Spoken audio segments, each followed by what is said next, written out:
Hey there, it's Diane Forster, and we're back with another video, and today we are talking about how to trust and believe in yourself.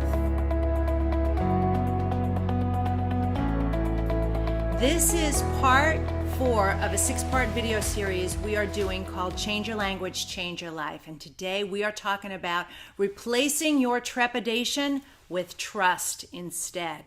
And I know what a big issue it is for people. It's so interesting because in this series, we are breaking down the top 6 words that I discovered I had to get out of my life, and I teach other people how to get them out of their lives because they weren't serving me and they were blocking manifestations from coming into my life. They were making me sick. All kinds of things were happening to me, and I discovered through this process of eliminating words out of my vocabulary, how much more powerful manifestations came in the law of attraction. And trust was one of those words that I had to anchor in to really learn how to trust myself. And trepidation is what I had to get out of my life so that, that trepidation, that back and forth, that push-pull thing that goes on with us, and certainly was going on with me, was really stopping me, blocking me, and causing me to suffer from procrastination in my life because I wasn't trusting myself, and it was really slowing down the manifestation process and stopping me from living to my highest, greatest, fullest potential, living fearlessly, being able to try new things, being able to really reinvent my life, and a lot of that stuff I was able to do once I understood this and got that trepidation out of my life and learned to trust and believe in myself. And trusting ourselves is one of the greatest gifts we can give ourselves because so many people don't. They rely on other people's advice and opinion in their lives. And I'm here to tell you, the person that you need to trust the most is you. And so I'm going to show you some powerful ways on how to learn how to replace your trepidation with trust today. And what I'm going to share with you are 3 strategies and ways that you can start to do this as soon as today. How exciting does that sound? But before I do that, I want to just back up a little bit and share just a smidgen of this story of how this came to be, this vocabulary replacement movement. It started with a story that I've told many times, so I'll just give you a brief synopsis of it. I was on the train in Chicago riding downtown on a 40-minute express ride with a girlfriend who I hadn't seen in a while, and I noticed that she said the word worry a lot. And I started counting how many times in my head that she said the word worry. And I realized she had said it 45 times in 40 minutes. And I realized, gosh, this woman worries a lot. She's worrying every minute of the day. And it broke my heart. And then later that day, I was listening to Zig Ziglar while I was working through lunch, and he was talking about a story about American Indians have no reported cases of any of them stuttering. And the reason why they don't is because in their language, they don't have a word for stutter. So it doesn't exist. And that's when the light bulb went off for me. I was like, wow, is that so powerful? I put together the piece in the morning about what happened with my girlfriend and the word worry and how much worry is in her life. All her energy is around worry. It's all about worrying, worrying, worrying.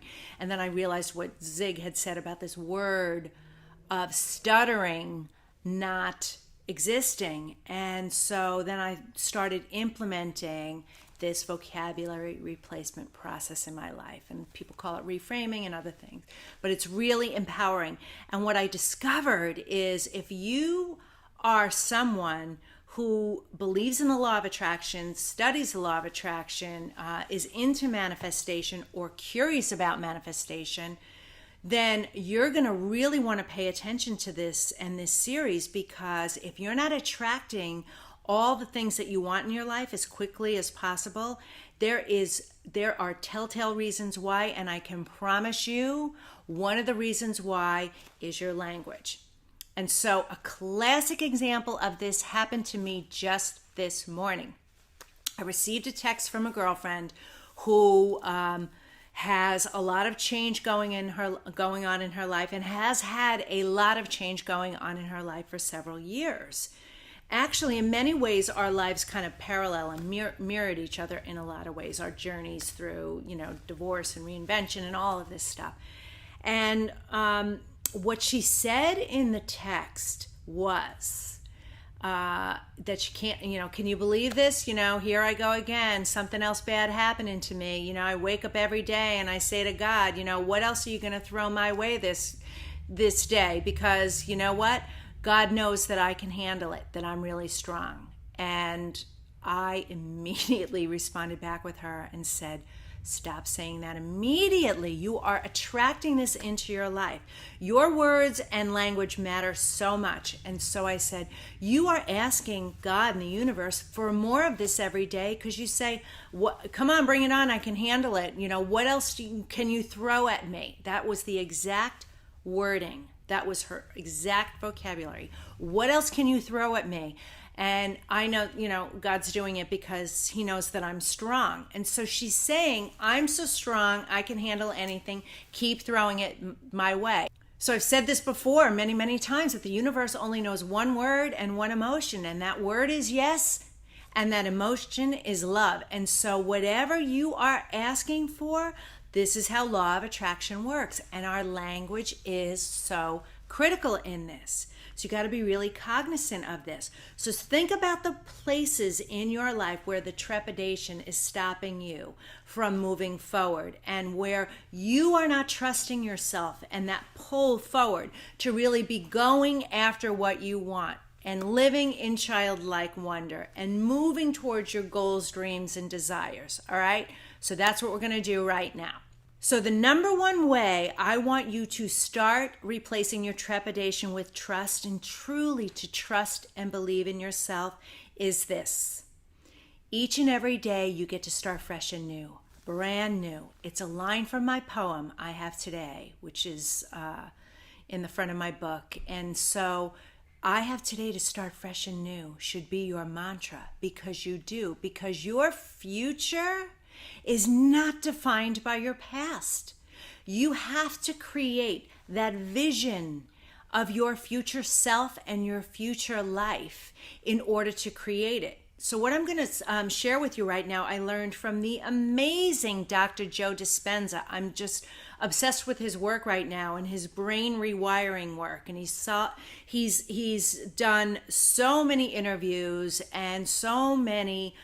He's been in so many films. He's doing so many things, and I'm really fascinated by it. I just watched his series on Gaia called Brain Rewired, and so many other videos that I'm watching because I'm trying to understand the science piece of it, but in addition to the spiritual piece of it. I'm so connected to Source and do so much around, law of attraction and manifestation and meditation and the angels, the stars, the planets, the universe, the energetic field, the quantum field, all of this. And I really want to understand not only the mindset and how the mind works, but how the brain is really wired too. And so this guy is just extraordinary, and I'm setting the intention right now.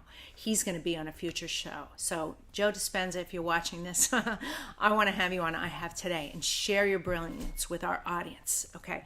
So what he talks about so eloquently and articulately is the way that we get each day to really, what we have to do is we have to create this future vision of ourselves. And the way he breaks it down is he talks about how habits are developed, and by the age 35, our personality is really set in stone. We are who we are. And so if you are somebody who is struggling, you're trying to make the changes and you're really trying to do it from a conscious level, it's not going to happen, because what's happening is it's happening on a subconscious level, on an unconscious level. So the brain needs to be rewired.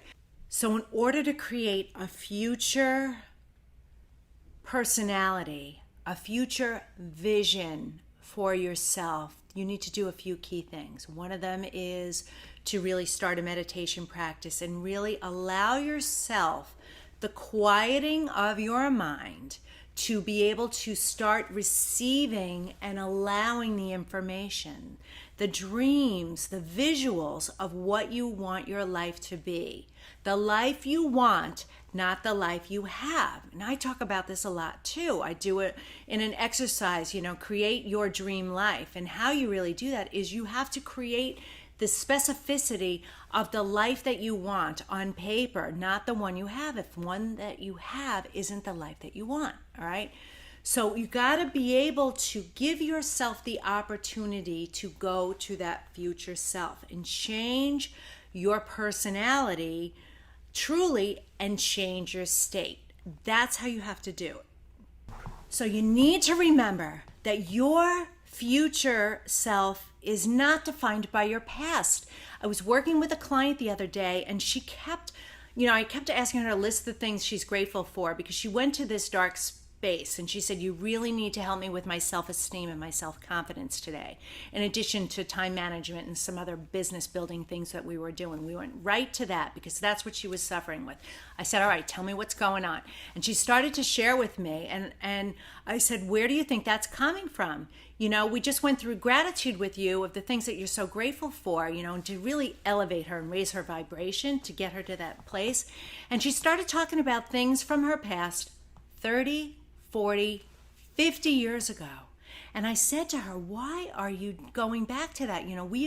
We've done so much work around this. And so I gave her a few key, strategies and skills right there, tools that we could just alleviate that right away, which totally empowered her. She got right back to the present moment and felt empowered in that moment. But this is what people do. So I told her, reminded her, that awareness is the key. We have to be aware that that is going on. And so I want you to understand that this is going to take practice. This is going to create new habits and rituals and create a new personality for you, like Dr. Joe Dispenza talks about, right? And so in order to do this, you've got to get into that place where you're meditating every day and allowing your mind to shut down and allow your future self, the vision of the life that you want, to flow to you and through you, where you can actually visualize it and see it, all right? And know that your past is behind you. And I reference this. You're future forward, like you're living intentionally in the present moment, but you're focused on some other place you want to go, which is like the windshield of the car. And that rear view mirror is so tiny because it's only a reference point for you. That's all it's supposed to be. Kind of look at it for a second, and that's it. You're supposed to be focused on forward, the outcome, the big, vast, beautiful, incredible, amazing, wonderful, exciting, abundant, thrilling future that's in front of you. How does that energy feel? Does that feel a lot better? It absolutely does, right? You want to be able to create the space where you get there every single day. Make sense? All right? Okay. The second thing that I want to share with you is also such a critical piece of it. That your heart is your number one mind. Your heart actually has thinking capabilities. And I learned this from Greg Braden. I was watching his videos the other day, and he was talking about this. And so what I learned, this is so fascinating, you guys. So what he shared is, and I can't remember who he cited, so I'm citing him and he was citing somebody else. But what he said is that our hearts are actually the capacity for us to live for indefinitely, really, is within us, within our hearts. But the reason why people die between the ages of 70 and 100 years old is from heart disease. Right? Which says, yeah, duh, Diane, like, duh, that's what they say. But the reason why we're dying of heart disease is not because of the reasons that we think. We're dying of heart disease because of emotions that are trapped within the heart. Things are settling into the heart from the stresses of our lives. Broken hearts that aren't healed, negative emotions that settle into this fantastic organ that is the first thing that shows up on an ultrasound when we are first being created into this human, as we're growing in the embryonic stages. Like the heart is the first thing that shows up. It is the center of everything. And so people are dying between the ages of 70 and 100 years old, literally from broken hearts. Broken hearts, whether it's broken from disease or emotion, trapped energy.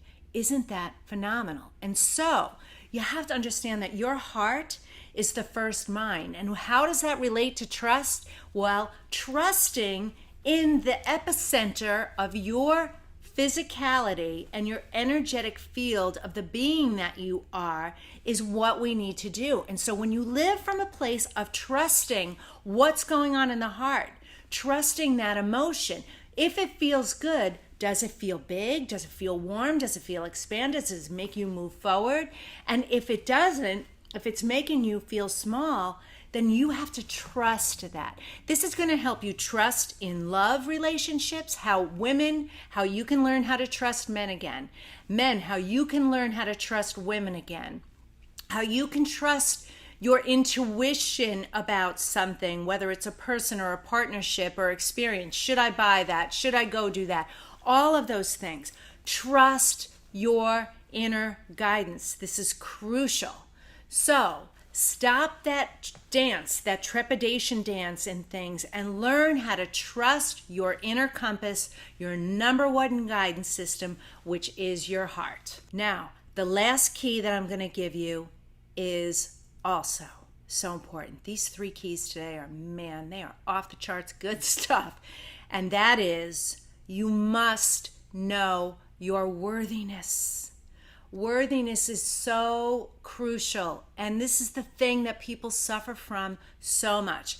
Feelings of lack of self-love, feelings of lack of self-worth, feelings of lack of self-esteem. And I know because I was there before my reinvention. Trust me, I had all of that going on. And so now it is my mission in life to see that people who don't know their self-worth discover their true divinity, power, and purpose. It's part of the I Have Today mission statement. And it's part of this channel, this show, this platform that we are doing here and creating here, is that I am here to help people who are suffering from depression and anxiety and feelings of low self-worth, suicidal thoughts, to really empower you and inspire you to live to your highest, greatest, fullest potential. So what I'm going to encourage you to do is I want you to go to my TEDx talk, because during that TEDx talk, I talked about powerful self-worth and just how powerful we are and how understanding our power helps us to facilitate our levels of self-worthiness. And I did this powerful self-worth meditation in there, and the audience was just like blown away. They couldn't believe it. And so I want you to listen to it and maybe download it. We'll have a link in the description area for that as well, but it's here on my YouTube channel. So check it out, because it's going to help you to start developing your self-worthiness muscles and understand just how important that is in your life, because powerful self-worth is going to change your life. It's going to allow you to, first of all, trust more than anything else. And powerful self-trust, powerful self-worth will equate to powerful self-trust, which will equate to confidence, which will make you a better decision maker in your life, which will allow you to make decisions quicker, which will allow progress to happen in your life. And this domino effect of powerful manifestations are just going to start showing up in your life. You are going to be a different person when you start experiencing this stuff. All right, so not only is that powerful self mantra meditation going to help you, but I'm going to give you another free gift. And all of this will help you in the meditation process. If you are not currently meditating, please use these free tools that I offer you here as ways for you to start really learning how to meditate, quieting the mind, and then also start manifesting at the same time. So it's kind of like a trifecta thing going on here. And so one of the ways is that money mindset is such a huge thing for people. So I created a money mantra meditation that I want you to go to my website and opt in for it right there. So we'll have a link for my website in the description area where you can go there and check it out. So in this one video, I've given you so many amazing tools to start using right away to help you really start developing your level of trust and get rid of that trepidation out of your life. And it's by doing this, practicing these new habits, that you will start to create this new level of self-love and self-worth in your life. And you're just going to start experiencing more happiness, joy, and fulfillment each and every day, which is what your birthright is. And you're going to start living more intentionally, which is the I Have Today way. So thank you so much for being here. I want to say I am so grateful to have you here as part of the I Have Today family, and we'll see you next time. Take care. Bye-bye.